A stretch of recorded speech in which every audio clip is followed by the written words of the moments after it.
Squeeze my hand. Squeeze my hand. That'll work. Good. He was starting to slur. He was starting to limp over. His eyes were starting to roll back. His coloring changed. He was getting ashen. I was afraid that I was having to see a loved one leave me. And it was very scary. Wow, so this clip just kind of sums it all up here. He basically was overexerting himself to the point of passing out. It was a medical emergency. This is from Biggest Loser. And there are just times where, especially in the first episodes of each season for this weight loss contest show, they will overhype it and everyone's excited. It's their first week there and they're doing their first workouts. They want to lose weight and the trainers push them to the max. They say it's a test, I guess, to test their skill. And they push them so hard to the point where they are throwing up, to the point where they are turning white, they are passing out, they fall off the treadmill because sometimes they're not used to running. They're used to maybe taking a nice light walk or something like that. And they go on the treadmill and they run at this insanely high speed to the point where they trip and fall. I mean, I've seen this in several different seasons, several episodes, where people get injured. People actually get injured and they hurt their leg. Well, this contestant, he is the oldest contestant in this specific season, and he definitely tries to keep up with everyone else. And I think it was just too much, too fast for him. And we don't know his actual current health. We don't know his story. We don't know where he is health-wise or fitness level-wise. So I'm not going to judge too hard as far as the trainers pushing him because they don't know. But I know they pre-screen the contestants' health ahead of time. They do scans, they do heart tests, all of that.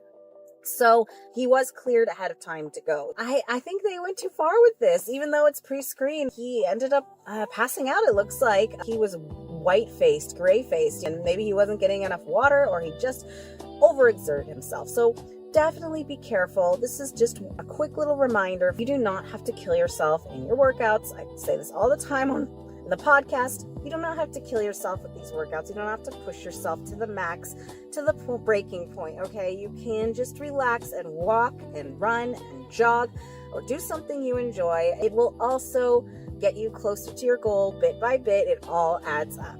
Have a great day. Happy goal getting. And on that note, I'm going to move on here to this next clip that is also pretty extreme. These shows, they purport all of these extreme dieting methods and workouts and exercise methods, and this show is 1,000-Pound Best Friends, and they really push surgery on these friends. It's a friends group, and basically they are trying to lose weight. Of course, they are obese or in the very high obese BMI level, and they're just pushing them really hard for surgery. One of them, Tina, does not even want surgery. She's against the surgery. She wants to do it herself and lose weight herself. She doesn't have as much progress as the others, of course, and TLC jumps on that and pushes a lot for her to get this surgery. All of her friends and family are pushing for her to get the surgery, and it's a bit much, in my opinion. I think if you feel like you can do it yourself and you can successfully do it yourself, then definitely do so. But Vanessa is one of the motivational characters of the show. She ends up getting the surgery, but I feel like she went a little bit too far. Of course, this is a side effect of surgery. I will say that right away, but still, it's definitely extreme. Take a look here. But besides my loose skin, another thing that's really messing with my confidence is my hair. One of the most traumatic things after surgery is you will lose your hair. So you see where I've got the bald spots where it's barely just trying to grow. Yep. I can't feel beautiful. As a woman, it's devastating to my image. I have always had the most thick, luxurious hair. As it keeps falling and as you see it getting thinner and thinner and going away, it breaks you. As you can see, this is Vanessa. She's talking about her severe hair loss, okay? And this is a common side effect of gastric bypass surgery or gastric sleeve or any kind of bariatric surgery that's restricting your calorie intake. because you are not getting enough protein, you're very restricted. It reduces your stomach down to a very small amount.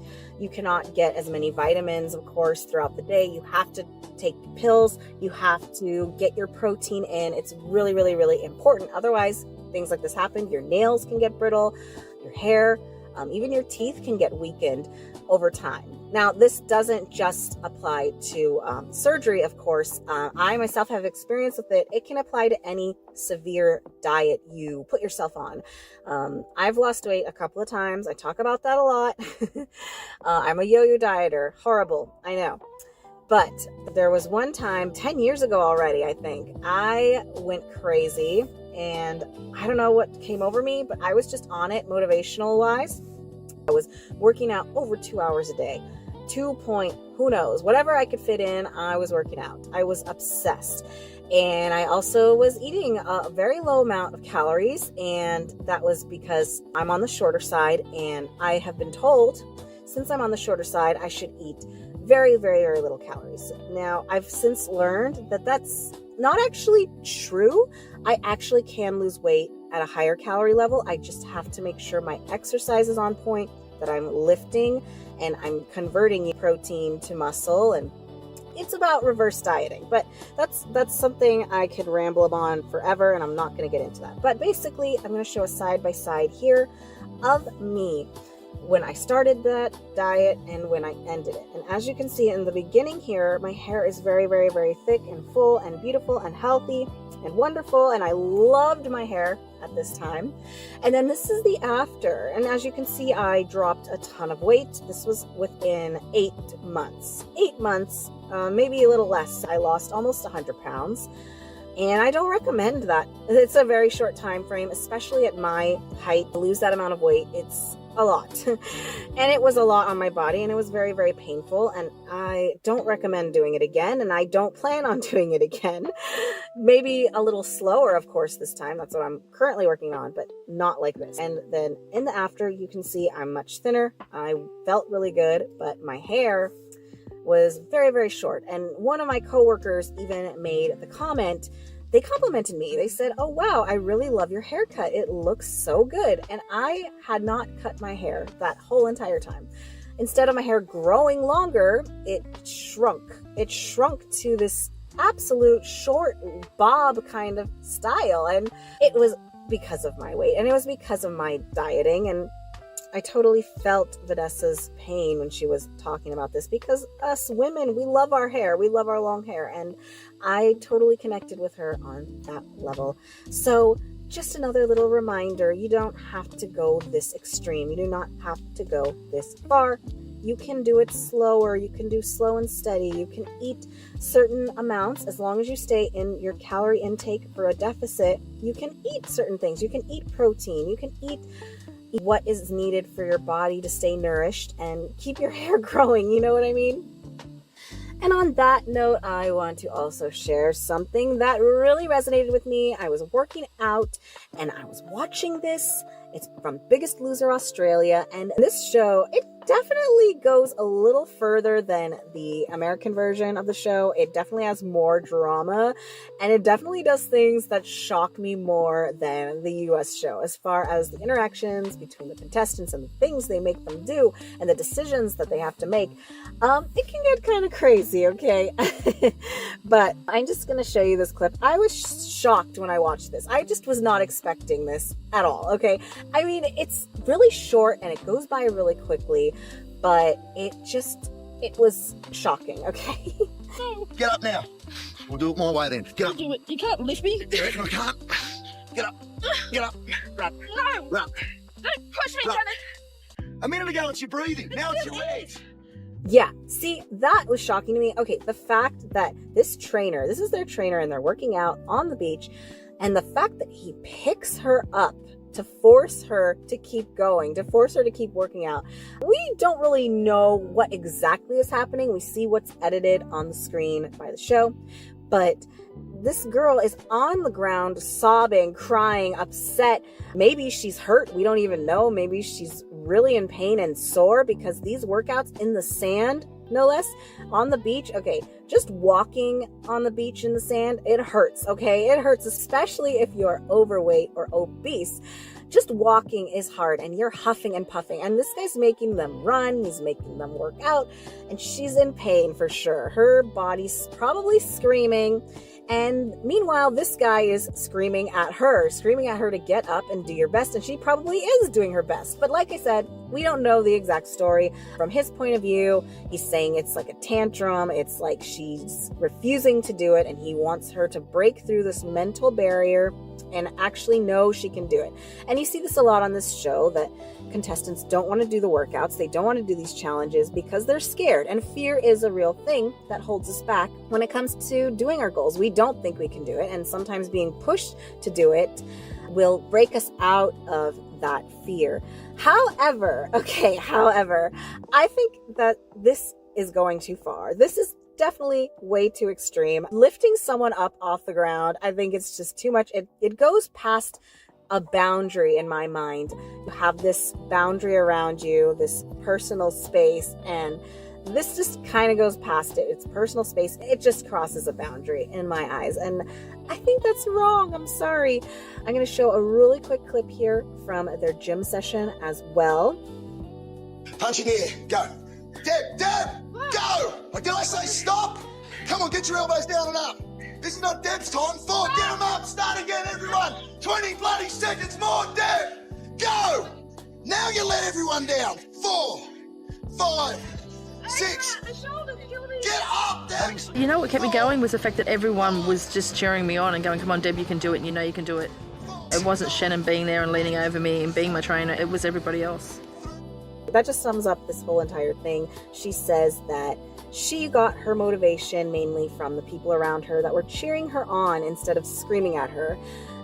Some people want someone to push them and scream at them and drill sergeant them, but other people, most people, I think, really respond to positive reinforcement and positive pushing, and you can do this. Believe in yourself. Self-confidence. You are good, because if you don't love yourself, if you don't believe in yourself, you're never going to do it. So if you have someone pushing you to do it, but in a healthy, self-confident way, building your self-esteem, just one person believing in you changes everything, and you will work 10 times harder just from one person in your life that supports you.